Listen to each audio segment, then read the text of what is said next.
আমরা সকলে মিলে অঙ্গীকার করি আমাদের যা কিছু আছে তাই নিয়ে দুঃখী মানুষের মুখে হাসি ফোটাবো। সুন্দর সমৃদ্ধ এবং দারিদ্র দুর্নীতি ও নিরক্ষরতা মুক্ত দেশ গড়ব। সোনার বাংলাকে ভালোবাসবো। পরশ্রী কাতরতা থেকে নিজেদের মুক্ত রাখব। ঘরে ঘরে মুজিবের আদর্শের দুর্গ তৈরি করে তার আলো ছড়িয়ে দেব। কেউ দাবায় রাখতে পারবে না। আমার বাবা আমাদের মাঝে নেই, তিনি আছেন কোটি মানুষের হৃদয়ে জুড়ে। এই দিনে আমি শ্রদ্ধাভরে স্মরণ করি মুজিবের রত্নগর্ভা মা শেখ সায়রা খাতুন এবং বাবা শেখ লুৎফর রহমানকে। আরও স্মরণ করি চিরদিনের সুখে দুঃখে মরণের সাথে তার প্রিয় রেনুকে। বাবা বলতেন, ত্যাগ তিতিক্ষা ছাড়া কোনো জাতি মাথা তুলে দাঁড়াতে পারে না। একটা মানুষ দেশের জন্য মানুষের জন্য কতখানি ত্যাগ স্বীকার করতে পারে তা আমরা খুঁজে পাই তারই লেখা অসমাপ্ত আত্মজীবনী থেকে। কোনো অন্যায়ের কাছে মাথা নত করেননি তিনি। লোভ লালসা ভোগ বিলাস থেকে নিজেকে দূরে রেখেছেন, করেননি আপোষ। মানব কল্যাণই ছিল তার ধ্যান ধারণা, বিশ্বাসে নিঃশ্বাসে। এমন মানুষ পৃথিবীতে খুবই কমই আসেন, আসলেও তারা ক্ষণস্থায়ী হন। আজকের এই দিনে আমরা তার আত্মার মাগফিরাত কামনা করি। পিতা মাতা ভাই বোন সব হারিয়ে এত বড় শোক সামলানো খুব কঠিন। চোখ ভেসে যেত, মন ভেঙে যেত। বয়সও অল্প ছিল, কিভাবে নিজেদের সামলাতাম। আমরা দুবোনকে ধরে কাঁদতাম। কাঁদতে কাঁদতে অনেক সময় পার করেছি। দুজনকে সান্ত্বনা দেবার চেষ্টা করেছি। তারপর আপা যখন আওয়ামী লীগের সভানেত্রী হয়ে দেশে ফিরলেন, আমাদের স্বপ্ন ছিল একটাই, আব্বার আদর্শ প্রতিষ্ঠা করা এবং মানুষের কল্যাণে কাজ করা। 81 সালে আপা যখন দেশে ফিরেন, আপাকে বাড়িতে ঢুকতে দেওয়া হয় নাই, 32 নম্বরে ঢুকতে দেওয়া হয় নাই। বাড়ির সামনে রাস্তায় বসেই তিনি দোয়া দরুদ পড়তে বাধ্য হন। এই বাড়িতে আমাদের কত স্মৃতি। 6 দফা স্বাধীনতা আন্দোলনের সময় এই বাড়িতে কত মানুষ আসতো, কত সভা হতো, লোকের লোকারণ্য থাকতো। সেই বাড়ি আজ নির্জন, নিস্তব্ধ, শূন্যতায় ভরা। বুকের ভেতর সব ব্যথা বেদনা চেপে রাখতে হতো, কাউকে কিছু বলতে পারতাম না। নিজেকে নিজেই শক্ত করে রাখতাম, সান্ত্বনা খুঁজে বেড়াতাম। 83 সালে আমি বাংলাদেশে ফিরে আসি। এসে ওই বাড়িতে প্রবেশ করতে আমার খুব কষ্ট হয়েছে, বুক ভেঙে গেছে। আমাদের ভাগ্যে ছিল আব্বার হাতের এই স্মৃতি, এবং এটাই আমাদের জীবনের একটা অমূল্য সম্পদ। আমাদের পরিবারে পারিবারিক একটি মূল্যবোধ ছিল। জন্ম থেকেই আমরা আব্বাকে দেখে আসছি জেলে জেলে। আমার মায়ের কাছে শিক্ষা পেয়েছি বড়দের কিভাবে সম্মান করতে হয়। অনুমতি ছাড়া তাদের জিনিসপত্র ধরা বা দেখা উচিত না। আব্বার লেখা খাতাগুলো মা খুব যত্ন করে গুছিয়ে রাখতেন তার প্রিয় জিনিসপত্রের সঙ্গে। আমরা দূর থেকেই দেখতাম, কিন্তু ধরা বা দেখা বা পড়ার সাহস হতো না, বা তখন এত বুঝতেও পারিনি যে এর ভিতরে এত কিছু লেখা থাকবে এবং এটা যে আমাদের পরম সম্পদ, সেটা তখনও বুঝতে পারিনি। অনেক ছোট ছিলাম। আমরা দূর থেকেই দেখতাম। ইতিহাসের একটা প্রামাণ্য দলিল হয়ে উঠবে এটা। তখনও বুঝতে পারি না আব্বার জীবন কত বিচিত্রভাবে চিত্রিত, কত দুর্লভ অভিজ্ঞতার মধ্যে দিয়ে নিজেকে গড়ে তোলার পাশাপাশি সে সময় রাজনীতি ও রাজনীতিবিদদের সম্পর্কে চিন্তা ভাবনা করতেন। সাধারণ মানুষের কথা ভাবতেন, বাবা মার কথা ভাবতেন। তিনি তার সময় একান্ত একজন বিশ্বস্ত ও আদর্শবাদী রাজনীতিবিদ ছিলেন। তারুণ্যের অদম্য সাহস, দেশপ্রেম, আত্মত্যাগের মহিমা, দুর্দান্ত দূরদর্শিতার অধিকারী ছিলেন। সহজ সরল মুখের ভাষায় নিজের জীবনের সব কথা বলেছেন। বিশেষ করে তিনি যখন দিল্লিতে গেছেন, কিভাবে টিকিট ছাড়া উনি ওটাও লুকাতে চেষ্টা করেননি। প্রথমে পড়তে পড়তে একটু খটকা খেলাম যে আব্বা টিকিট ছাড়া।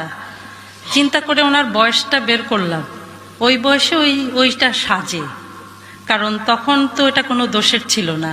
ওই বয়সে তো ছেলে মেয়েরা অনেক কিছু করে, উনি তো একটা সামান্য একটা টিকিট নিয়ে 3 জন চলেছিলেন। ওটাও লুকাতে চেষ্টা করেননি যে আমি ওইটা কোনো ঘটনাই ঘটেনি বা কিছু। এই যে সহজ সরল ব্যাপারটা কিভাবে লিখে গেলেন সেটা বঙ্গবন্ধু বলেই সম্ভব। অনেকে হয়তো লিখতেন না আমি কখনো অন্যায় কাজ করিনি বা কিছু না। পড়তে পড়তে আমাদের মনে হয়েছে সেই তরুণ বয়সে কথা। এই গ্রন্থের পাতায় পাতায় রয়েছে তার সাধারণ জীবনের সাক্ষী। আমি আপা পাতা ছুঁয়ে ছুঁয়ে তার স্মৃতির ঘ্রাণ খুঁজে পেতে চেষ্টা করেছি। একবার না কতবার যে আমরা পড়েছি। প্রথম প্রথম ভয় লাগতো, কিন্তু তারপরে মনে হতো কখনই খারাপ লাগলে বা কোনো সময় ওখান থেকে একটা লাইন পড়ে নিজেদের শক্তি সাহস আমরা জোগাড় করতাম। এটাই আমাদের শ্রেষ্ঠ প্রাপ্তি, কারণ এত তাড়াতাড়ি চলে যাবে বুঝতে পারিনি তো। আমাদের হয়তো কিছু বলতেন, দিক নির্দেশনা দিতেন, ওখানেই পড়ে মনে হতো আব্বা বোধহয় চাচ্ছেন এখন এটা করি, বা ওটাই আমাদের মনে হতো যে এখনো আমরা পড়ি কোনো কিছু মনে হয় ওখান থেকে আমাদের উদ্দেশ্য বলা হচ্ছে। হয়তো আব্বা আপার হাতে মাথায় হাত রেখে বলছেন হাসু তুমি এটা করো, দেশের কল্যাণের জন্য এটা করো। আপা বোধহয় ওইখান থেকে এত সাহস বা এত কাজ করার উৎসাহ পান। এই গ্রন্থে একটি কথা আছে, আমার দাদা আমার বাবাকে বলেছেন, বাবা রাজনীতি করো, আপত্তি করব না, তবে লেখাপড়া করতে ভুলো না। লেখাপড়া না শিখলে মানুষ হতে পারবে না। এই কথাটা আমি আমার ছেলে মেয়েদের সবসময় বলি, বাবা লেখাপড়া করো, লেখাপড়া শিখে অনেক জ্ঞানী হও। লেখাপড়া ছাড়া দুনিয়াতে চলতে পারবে না। সবাই সব কিছু নিয়ে যেতে পারে, ওই শিক্ষাটা কেউ নিয়ে নিতে পারবে না, এবং সেই চেষ্টাই করে যাচ্ছি। আমি আগেই বলেছি আমাদের পারিবারিক একটি মূল্যবোধ ছিল, এটা হলো সেই মূল্যবোধ। শিক্ষা দীক্ষা তিনি তার সারা জীবন চর্চা করে গেছেন, আমাদেরও সেই আদর্শে অনুসরী করে গেছেন। তিনি তার পিতামাতা আত্মীয় স্বজন বন্ধু বান্ধব নেতাকর্মীদের কথা বলেছেন এবং আমার মায়ের মমতাময়ী চরিত্রটি তুলে ধরেছেন। তিনি কতখানি আদর্শময়ী আত্মদেখী মহিলা ছিলেন। এই আত্মজীবনী বাঙালি জাতির সংগ্রামী ইতিহাসের একটি শ্রেষ্ঠ অধ্যায় হয়ে থাকবে। এই ইতিহাস তরুণ প্রজন্মের কাছে শিক্ষণীয়, দেশপ্রেমের উজ্জ্বল শিক্ষা হয়ে থাকবে, সামনে চলার সাহস যোগাবে। আমি আশা করব এই আত্মজীবনী আপনারা পড়বেন, অন্যকে পড়তে সহযোগিতা করবেন, তাহলেই তার আত্মার শান্তি পাবে, তার প্রতি শ্রদ্ধা জানানো হবে। কেননা বাংলার মানুষ ছিল তার প্রিয়। তিনি এই বাঙালি জাতির একটি স্বাধীন দেশ দিয়ে গেছেন, এই দেশের কল্যাণের জন্য সারা জীবন আত্মত্যাগ করে গেছেন। খাতাগুলি হাতে নিয়ে মনে হয়েছে সাধারণ রুলটা না খাতা। কারাগারের ভেতরে বসে তিনি সাধারণ একটি কলম দিয়ে লিখে গেছেন তার জীবন স্মৃতি। কিছু না বলেও আপনি যে দুর্যোগের মধ্যে আছেন, বললে না জানি কি হতো। আপনার মন্তব্য একটু শুনতে চাই। অবস্থাটা হলো, আমি বলছি দেশের কাউকে কিছু বলি এমন কথা তো নয়। বাইরে বিদেশেও যে সবাইকে যে সাদরে নিয়ে আসি তাও না, তাদেরকে অনেক শর্ত দিই আমার এই কথাগুলো ছাপানোর আগে আমাকে বলতে হবে, যাতে আবার এমন কোনো কথা শব্দ এমন থেকে না যে আমি আর বিপদের সম্মুখীন হবো।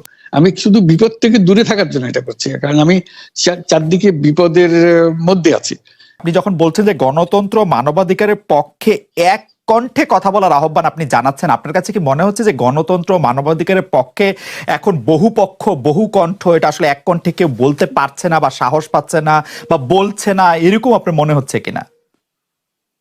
আমার মনে হচ্ছে তাই, কারণ বলতে পারছে না তো, মুখ খুলে সব গণতন্ত্রের কথা বলতে পারছে না।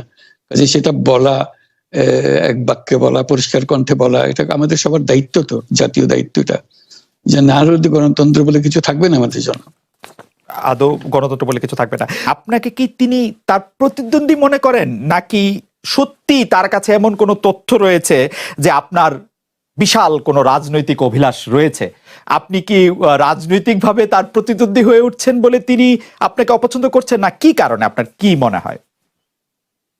আমার মনে হয় উনি মনে করেন যে আমি দেশের সর্বোচ্চ ডাকু, সন্ত্রাসী, কিংবা আমি অপরাধী, আমি সেরা চোর, এই জাতীয় জিনিস মনে করেন। কাজে সেগুলো ব্যাখ্যা করেন উনি তার মাকে, এমন সব কটু শব্দ ব্যবহার করেন যাতে মনে হয় যে আমার সম্বন্ধে তার ধারণা খুবই খারাপ। আসলে এটা নিয়ে কথা বলাটা একটু বিব্রতকরই, কিন্তু কেউ কেউ এটা বলে থাকেন যে বিশেষ করে যে 2007 সালে যে 111 সরকার আমরা যাকে বলি, তাদের যে বিরাজনীতিকরণের একটি চেষ্টা, সেই চেষ্টার মধ্যে আপনার অংশগ্রহণ আছে কিনা। যদিও বারবার বলা হয় যে আপনি আসলে সেই ক্ষমতাটা দখল করতে চেয়েছিলেন, অথচ আমরা উল্টা শুনেছি, আপনার মুখেও শুনেছি, যারা ওই সময় কৌশলভ ছিলেন তাদের মুখেও শুনেছি যে আপনাকে আসলে অফার করা হলো, আপনি সেটি ফিরিয়ে দিয়েছিলেন।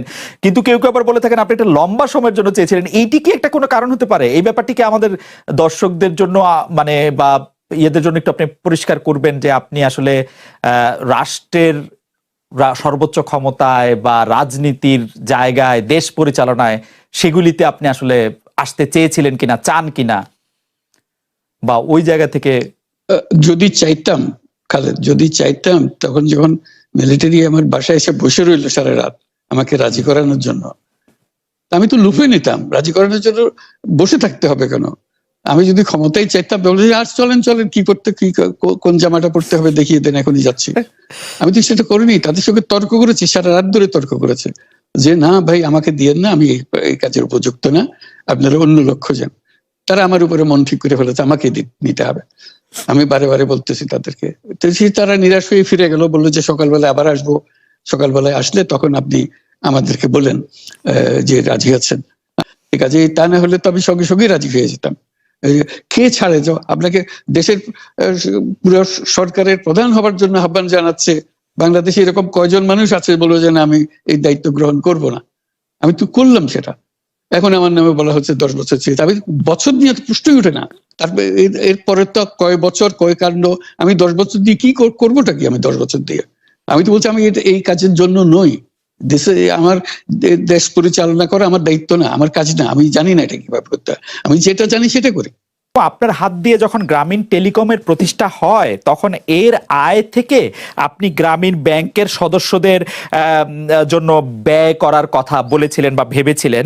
আপনি গ্রামীণ ব্যাংক থেকে চলে আসার সময় বা ওই আগে পরে আমরা দেখেছি যে সে আর্টিকেল অফ অ্যাসোসিয়েশনটা আসলে ওই একই রকম নয়, বদলানো হয়েছে। তো গ্রামীণ ব্যাংকের বা গ্রামীণ টেলিকমের এই বেনিফিশিয়ারি থেকে গ্রামীণ ব্যাংকের সদস্যদের আসলে বাদ কেন দেওয়া হয়েছে, মানে এইটার পিছনে কারণ কি? এখন গ্রামীণ টেলিকমের যে লভ্যাংশ তা কোন খাতে আসলে ব্যয় করা হয়, বা মানে যে আয়টা, মুনাফা, সেটি আসলে কিভাবে ব্যয় করা হয়? গ্রামীণ টেলিকম একটা স্বতন্ত্র প্রতিষ্ঠান। এটা কোম্পানিজ আইনের 28 সেকশন 28 দ্বারা সৃষ্ট। তার অর্থ হলো যে এটাকে আইনের ভাষায় বলে non dividend company, guaranteed by limited by guarantee. কাজে এটার কোনো মালিক নাই। কাজেই মালিক যেহেতু নাই, এটা তার নিজের নিয়মে যারা গ্যারান্টি দিয়েছে, যারা গ্যারান্টির পরিমাণও খুব সীমিত, লিমিটেড বাই গ্যারান্টি, এটা 1000 টাকা। মানে যদি যত তোলপাড় হয়েও যায় কোম্পানিতে, বহু পাওনা থেকেও যায় লোকজনের, যারা এটার পরিচালনা পরিষদে আছে তাদের দায়িত্ব হবে 1000 টাকা পর্যন্ত। এর দায়ী থাকবে 1000 টাকা পর্যন্ত, এর বেশি তার দায়িত্ব থাকবে না। কাজে এত সহজ সরল একটা জিনিস। তো সেটাই হলো গ্রামীণ টেলিকম। গ্রামীণ টেলিকম তখন একবার বলেছিল যে তাদেরকে কিছু কিছু সহায়তা দেবে এটার উপায় অর্জনের কাছ থেকে। এটা তাদের নিজস্ব সিদ্ধান্ত, এটা কারো চাপারও সিদ্ধান্ত না। সেই সিদ্ধান্ত অনুসারে সেই সমস্ত যে পরিমাণ টাকা তারা বলেছিল দেবে, এখানে দিয়ে যাচ্ছে। এই পর্যন্ত 500 কোটি টাকার উপরে দেওয়া হয়েছে এই সাহায্য সহায়তা থেকে। কাজে ওইটা যে আমরা বা গ্রামীণ টেলিকম এটার থেকে পৃথক হয়ে গেছে, তার যে কথা দিয়েছিল, কথা পুরো, এটা একটা কথা দিয়েছিল, এটা পূরণ করছে না। এটা আইনগত কোনো বিষয় যে আইনি বাধ্য হতে আপনি দিতে বাধ্য হবেন, এরকম কিছু ছিল না। কাজে এই